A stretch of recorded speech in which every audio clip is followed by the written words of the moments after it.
the pepere, I seem to have a connection. So if any of you are still with me, greetings, True Nature Medicine Tribe. Yeah, what can I say?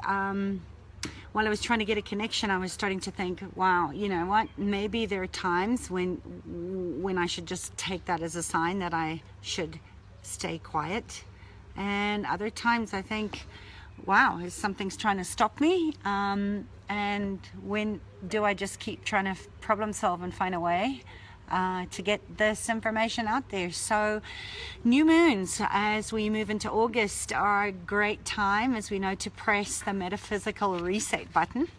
And this one brings an invitation to really reset your self-expression, to make sure it is in alignment with your true self.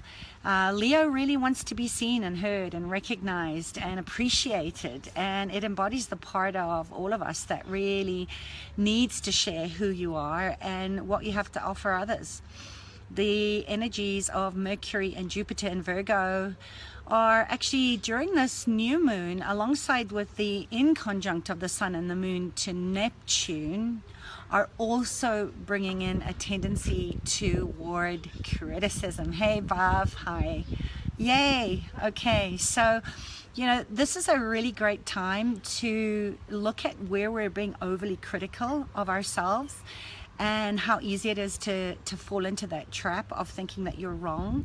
But at the same time, it's also about looking at the gift of criticism. That if you could see that as a gift rather than a judgment, that you wouldn't have the awareness that would help you to continue to grow and improve and to bring your gifts into the light. So there's a lot of potential during the next couple of days to really experience and go deep into looking at the doubts that you've been internalizing, you know, the judgments and the fears about what it's going to take you to move forward.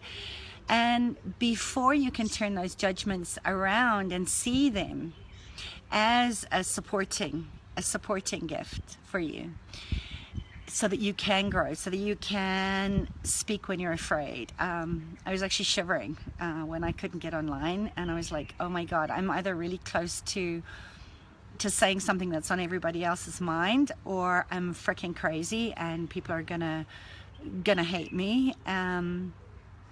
So I'm kind of using a dose of my own medicine today and just saying, you know what, even though I'm afraid to speak of the unspeakable, and willing to take the criticism as a gift to improve myself, to serve more, and to look at really the gift and appreciation. There's my daughter in the background playing around as the sun goes down today. Yeah, so that's what you call a big pattern interrupt. So at the same time, I'm not, you know, my area of expertise is not astrology. I love it because I think it's a great tool to help us to bring our shadow into the light and to see the places where we're maybe avoiding using our unique gifts and capacities to make other people right. But just remember that this is just another doorway. It's a time to look at new possibilities for redefining and expanding upon your reality. Woohoo! You know, it's just like, maybe I don't want this to be real. But to just trust yourself. You know, that was my question today, is how can you trust yourself? Not somebody else, but how can you really trust where you're at right now? And old fears, emotional triggers are going to come up a lot. And I want you to really see them during this time of the new moons. And remember that they are not there because you're bad or wrong or being overly critical or not being willing to receive criticism, but a place for you to really just be gentle and kind and tender and approach the cave, if that's where you have to go again, with a space of childlike curiosity and love. Because having compassion for yourself in this way is not only going to help you feel into that space and uplift you and inspire you. Sure, I think it's really just going to really assist us all in expressing ourselves more from a place of authenticity, a place of integrity, a place of honoring and allowance, so that your unique gifts can be more fully noticed and appreciated, not just by yourself, but by those around you. And as many of you know, for those of you that are jumping on this that don't know who I am, my name is Sarah Jane, and I have a company called Access Your True Nature, because I'm really on a mission to inspire people to be their own medicine, to trust themselves and to follow that, no matter what anybody else is saying, or whether that means that you make enemies or you piss people off, to go anyway and to stand in your truth and to really get clear on why it matters to you and why you're doing what you need to do and following your purpose and getting your work out in the world. And I had a major breakthrough in my own healing from depression and anxiety about, I don't know, 15-20 years ago. I had a dark night of the soul where I tried to take my life again. And for me, it was difficult to get out of that hole, because I had to get really honest and truthful with myself. And I had a few places in my life where I was really not acknowledging my part in my depression, in the chaos and the trauma and the drama that was going on in my life. And in that despair, I started to get really resentful towards those people that were closest to me, that were giving me a real hard look through criticism of what I needed to look at. And I'm sure, you know, some of you can relate to this on the call. And it was so bad that it wasn't, you know, it didn't just happen once. It happened a couple of times where I realized that I could choose to end my life, or I could choose to live and find a solution, to problem solve and get through those moments of okay, here comes my daughter again. Pattern interrupt. Val? That's so cool. Yeah. All right, now come, because I got stuff to say. And I know people have busy lives, and I'm just so grateful for you all just being here. Hi, Wendy. Yeah. So what I was saying is that criticism is actually just another gift disguised as a judgment. And that was a big part of my healing, of my own, you know, taking a dose of my own medicine, was to look directly at depression to find out what it was trying to tell me. And here's what I realized. I was not living in a way that was true to myself. I had become so spiritually divorced and disconnected from my joy, from my reason for being. And I was trying to fit myself and squeeze myself into a model of what being normal means on the planet. And because I couldn't fit, and it was painful, and every fiber of my being just wanted me to scream and run in the opposite direction, that for a long time I judged myself as a failure because of it. And the healing started where I asked to be shown, right? I asked to be shown my true nature and the purpose for living. You know, what was I here to do that was bigger than me, right? Because that's our goal. It's not for us. It's what we come into this lifetime being fully embodied, to be the catalyst, to be the change, to be the contribution for other people. Hi, Antoinette. Yeah. So who's got any questions so far? I know I'm kind of avoiding what I really wanted to talk to you about today, because I'm still feeling a little bit about it, but I'll get there. So bear with me. I'm going to just warm up. So yeah, where can you look at criticism in your life that you've perhaps judged as so unspeakable that if you would claim and own it, would give you back all of you and your reason for being? Gosh, I'm holding this tripod up and I recognize it's so a little shaky right now. So yeah, so what is that? You know, what is your individual prescription that's all for you?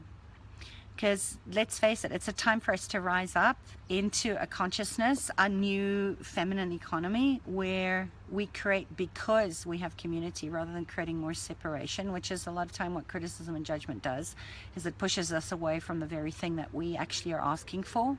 And sometimes we just need to be reminded about that.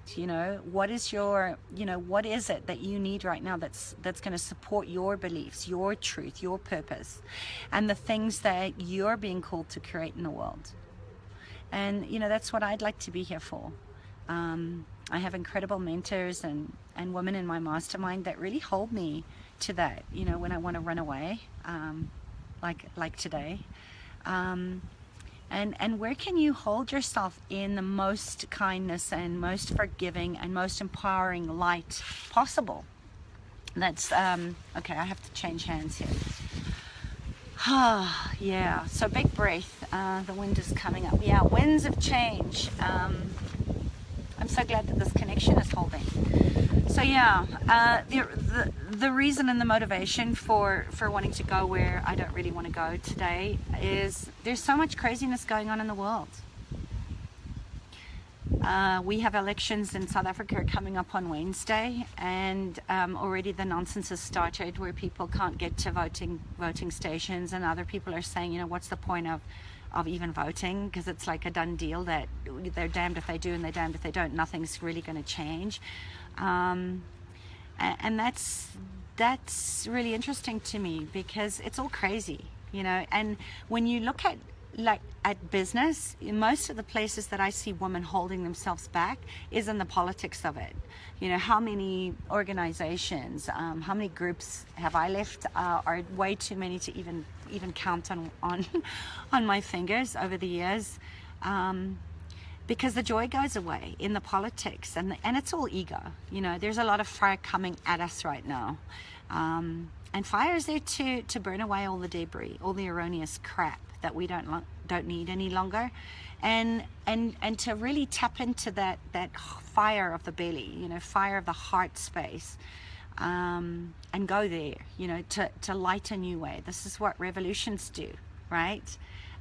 Before they get lost in the politics, is like the intention is I'd like to think really pure, and I know there's a naive part of me that always wants to see the best in everything. And I don't really want to lose that, but yeah. So, all right. So, yeah. So what's happening, you guys? How's your Monday be? Did you notice the little distraction there? Little pattern interrupt. Yeah. All right. So I'm just going to get straight to it, and it might trigger some of you, and if that's what it needs, then I'm doing a good job. And if it doesn't resonate, this is really about saying what's true for you. Where can you trust yourself, that regardless of what anybody else is saying, don't trust me, trust yourself, trust your body to take you where you need to go. I heard somebody the other day that's quite well known, talking about that as children we are wired to entrain toward disappointment. And he was using the example of a baby in a cot that's taking their toys and chucking them out. And then when they're given back to them, they chuck them out again, and they cry, and their moms come and they give them back their toys, and they carry on chucking it out. And he was equating it to, hello Blue, my cats decided to come and join me. Say hi. This is Blue. Say hi, everybody. I love this cat.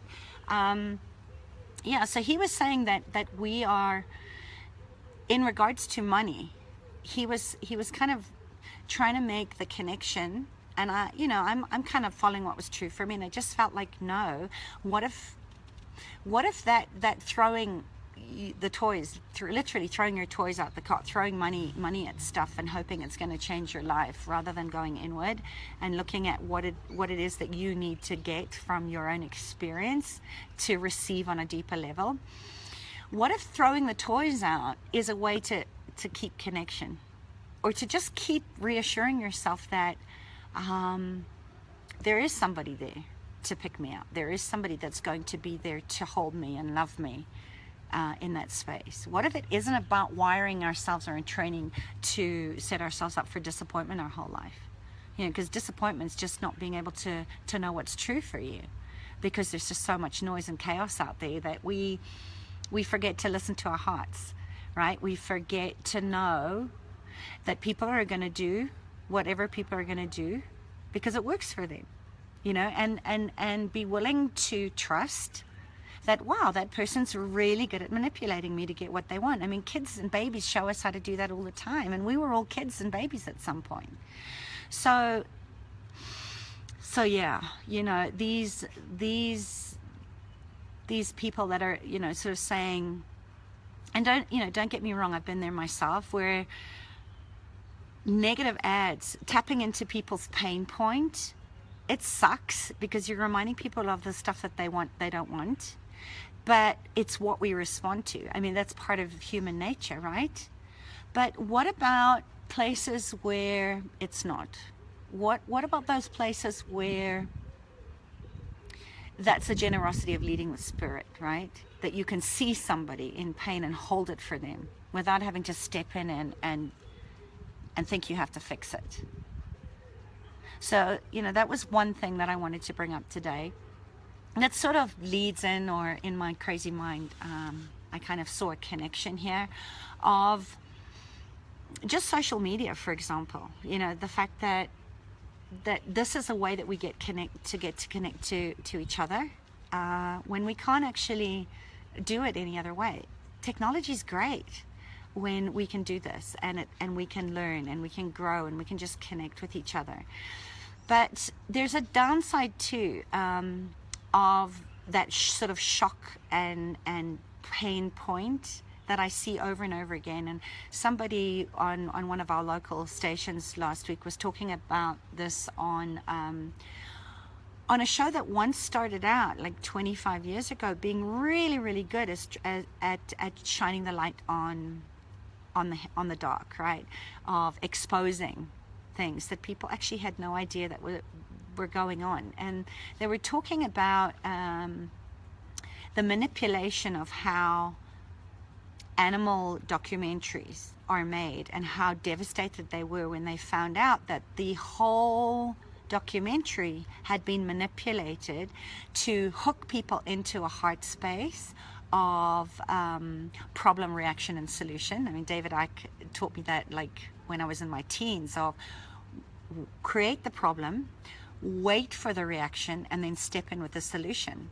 And how much do we see that being in our reality these days, of people doing just that, whether it's pharmaceuticals, whether it's in the way they're marketing us to buy their products, you name it, it's everywhere.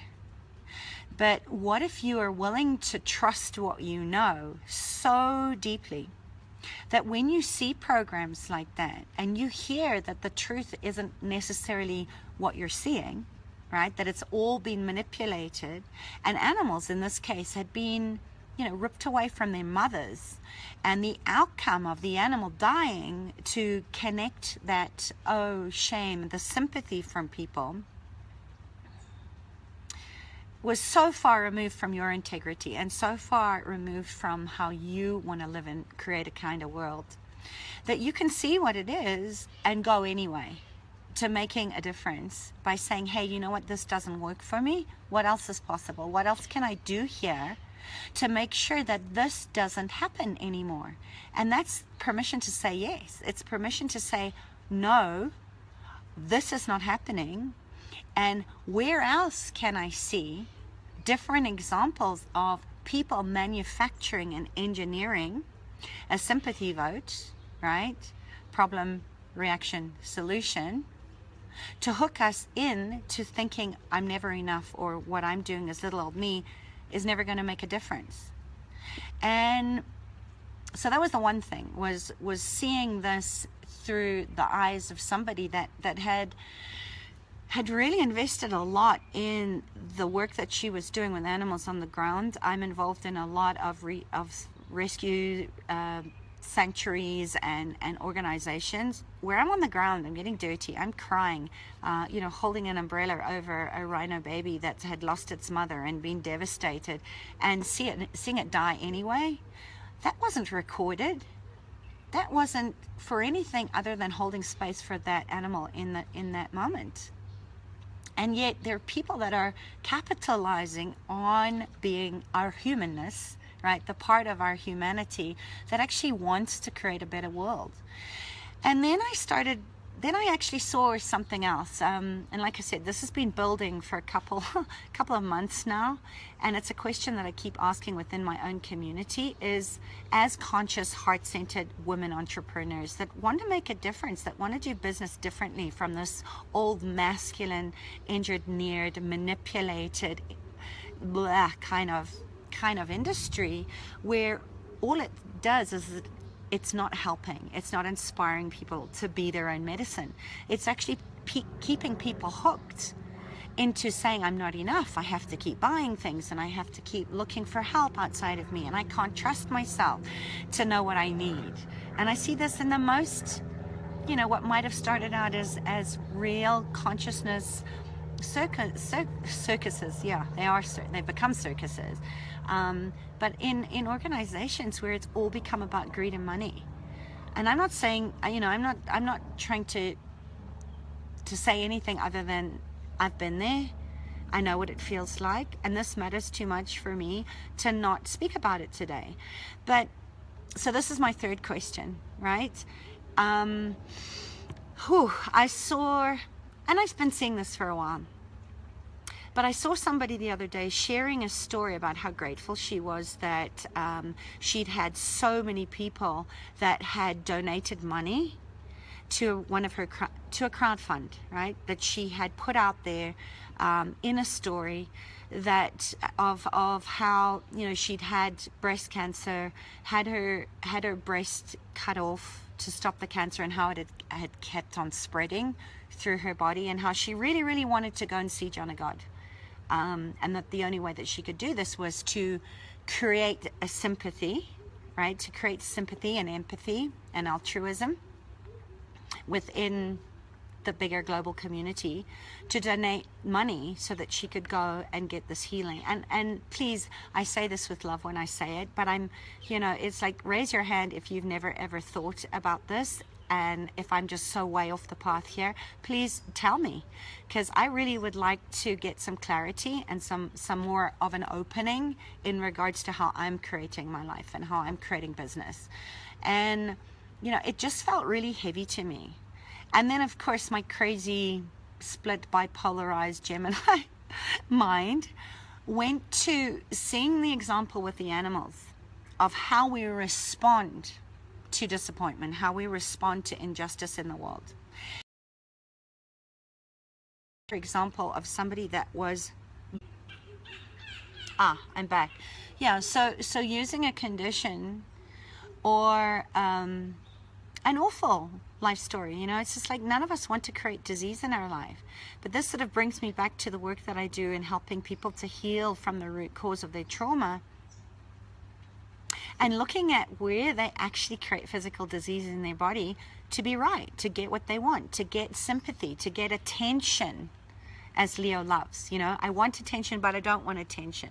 And how there's this push-pull going all the time to start to recognize what's really true for you. And getting really honest about, is this behavior, or is the fact that I've created a disease, or I'm going into having a migraine as a way to keep people engaged, like that little baby throwing its toys out the cot, to keep us from going away so that it doesn't have to be alone.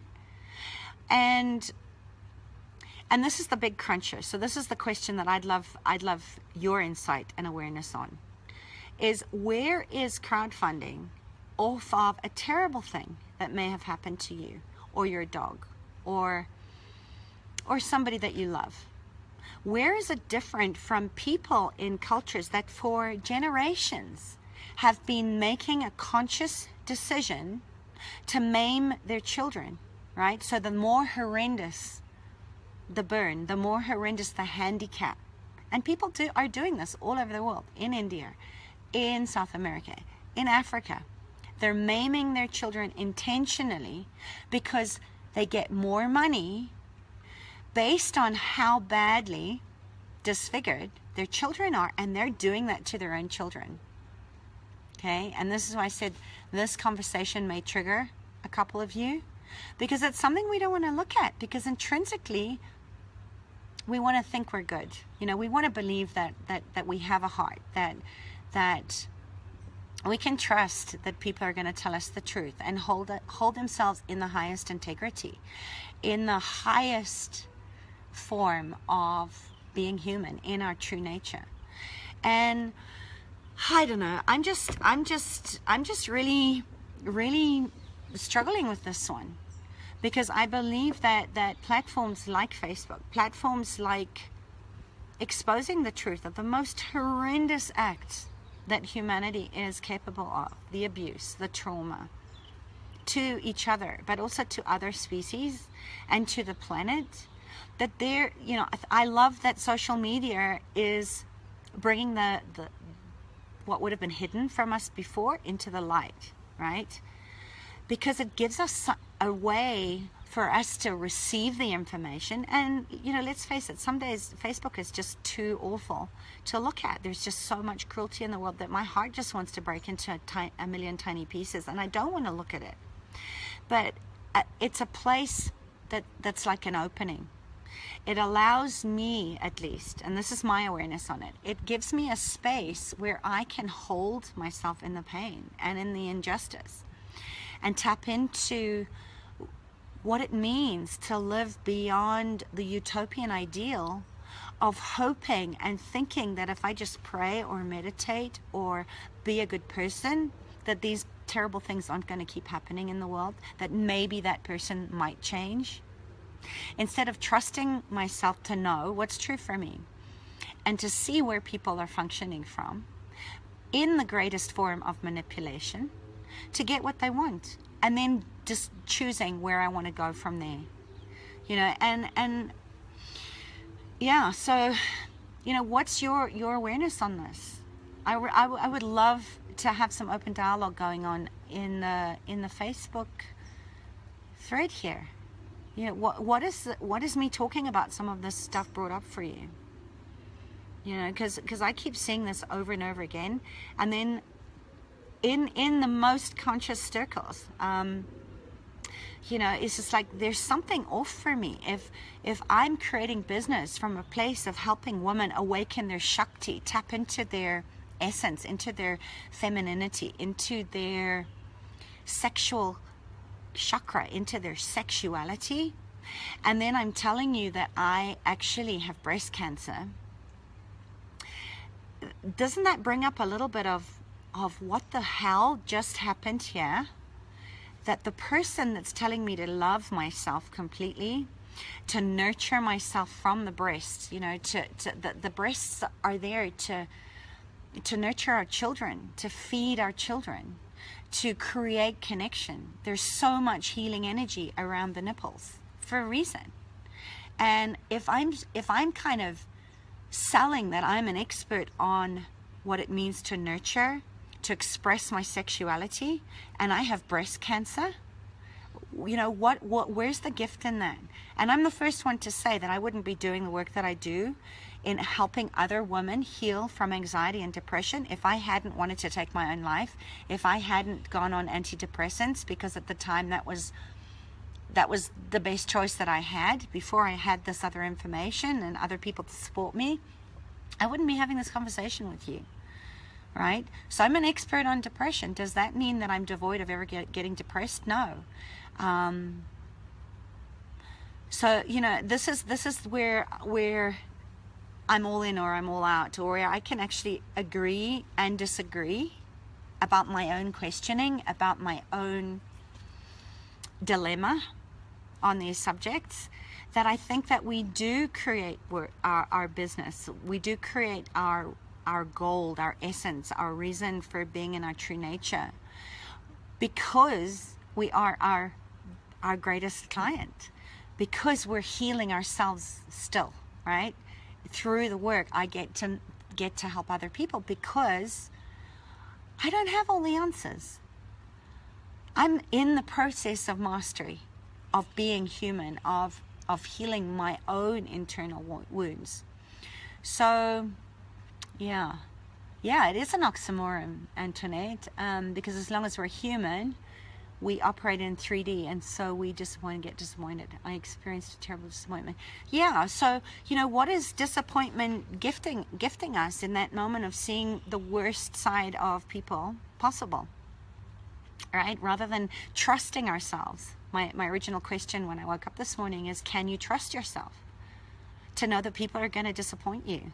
To know that things are not always going to be smooth sailing, that life is messy, but there is a message in the mess, right? You do not have to have all the answers. You just have to be open and vulnerable enough to say, I've screwed up, right? I'm being a judgmental cow right now. I'm being overly critical of other people, and how can I? How can I go there when I'm a proponent of tough love? And I'm a proponent of truth-telling, of speaking your truth regardless of what other people are judging you as, right? The most judgeable offense on the planet.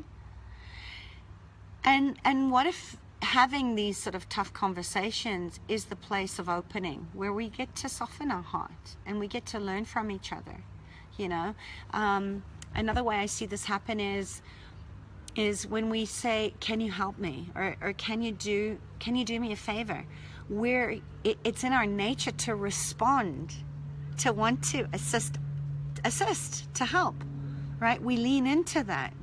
And when we can ask that from a place of honesty and integrity, and really, really, really mean what we say and say what we mean, I think that's the heart space of creating feminine heart business, right? Heart selling.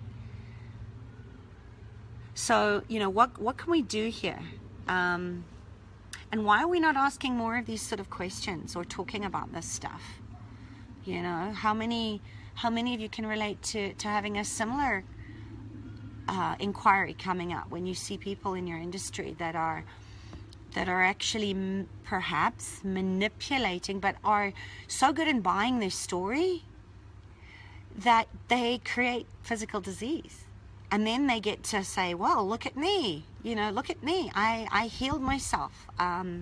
Therefore, you need to pay me in order to help you because I have all the answers. There's a whole program on TV around this subject of people that are willing to kill, people that actually buy the lies. And there was one guy the other night that was saying, that he saw that when he made up this whole big story about that his wife had cancer, and he kept this story going for a year, because when he started, he saw how much attention and sympathy he was getting from his co-workers. His boss gave him time off. People were throwing money at him at work. I think he got like $3,000 from all the workers at his office, and his wife was totally oblivious that this was going on. And there were red flags. This is that same thing again, is can you trust yourself? When you hear those little red flags, or that critical voice shows up in you to say, hey, you might want to look at, is this true for you?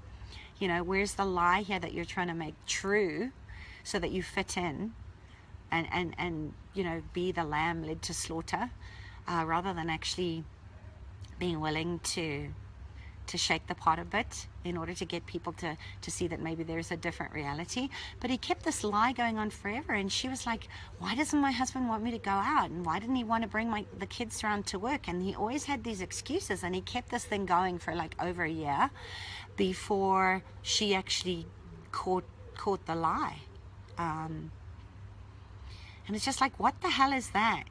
That we would rather listen to the voice of other people, all the crap and the noise and the chaos out there, rather than coming down into the heart and asking these places of, what's right about this I'm not getting, or what's really going on underneath this feeling that I have that something's off. The butterflies in your stomach. Is it fear, or is it excitement? Is it trepidation? Because, don't they say that, if you're really, really afraid, to do something and you want to back out, you must be really, really close to making a breakthrough in your life or your business or what you're doing. So, you know, it's that's really what I wanted to talk to you about today, you know, is where how, I guess how is a better question, is how can we keep this engagement, this heart connection going from a place that agreed, what does Antoinette say, because of our expectation. Yeah, so yeah, it's just like, where are your expectations so high that you are buying into that you don't have a choice to choose a different way of being. You know, I was thinking about that too. It's like all the things we were mindless. Don't believe everything your mind tells you. Don't believe everything that other people's minds tell you either. You know, out of my mind, in the right mind. I'll give you a piece of my mind. You know, ooh, I'm really, really scared. But all the ways, the language is so rich, the English language, in all these little idiosyncrasies and meaning making that we have on the surface. But what it means to really go underneath that, you know, to get out of your mind, you need to first of all listen to your mind so that you can drop down into your heart and trust what you know. You know, so can you trust yourself?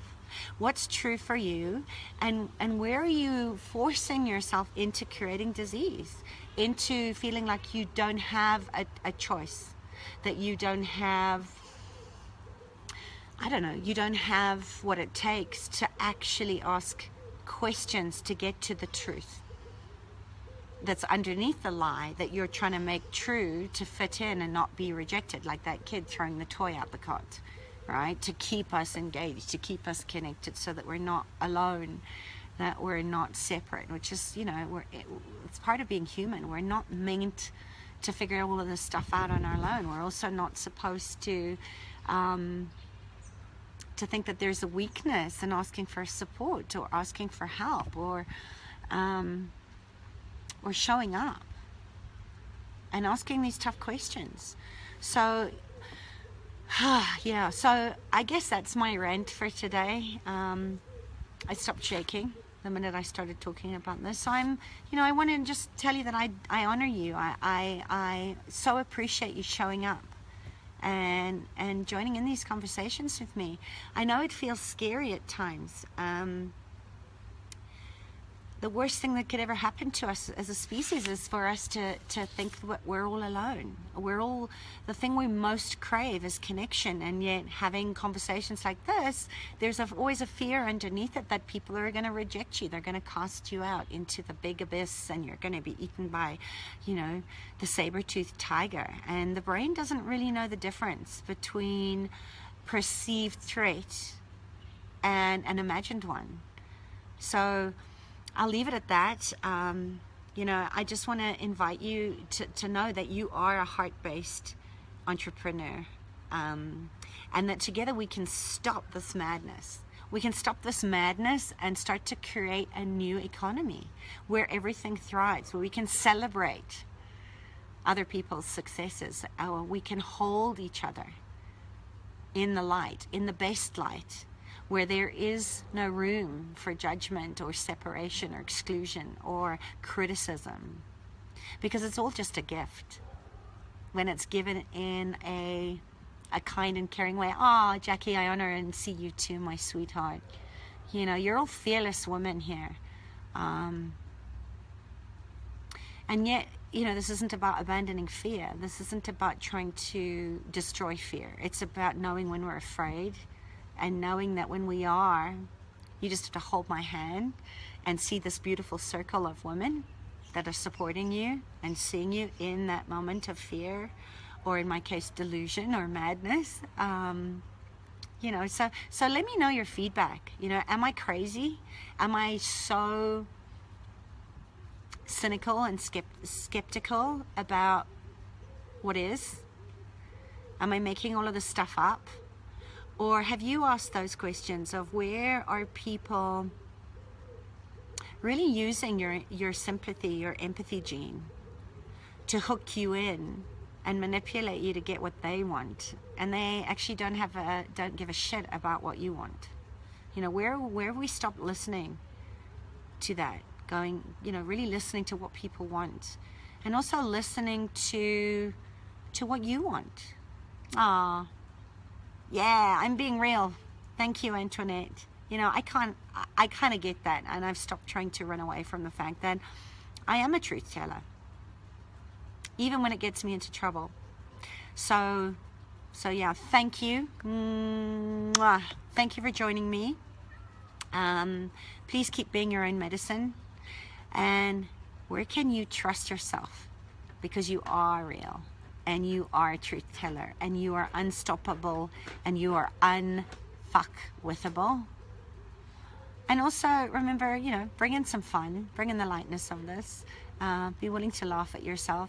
If I would have been a really good comedian, because I know how to use myself as the biggest joke of my own reality in a way to hide my pain. I used to do that really, really well. I still have a good sense of humor.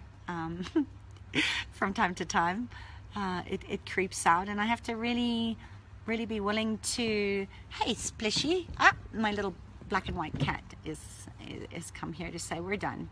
All right, so power to you, women. Mwah. I love you. Let me know what your insight and awareness on in lies, lines, and manipulations. Where are you manipulating yourself? And what if we could see manipulation as a gift? Haha. All right. Take care. Lots of love. Bye. Mwah.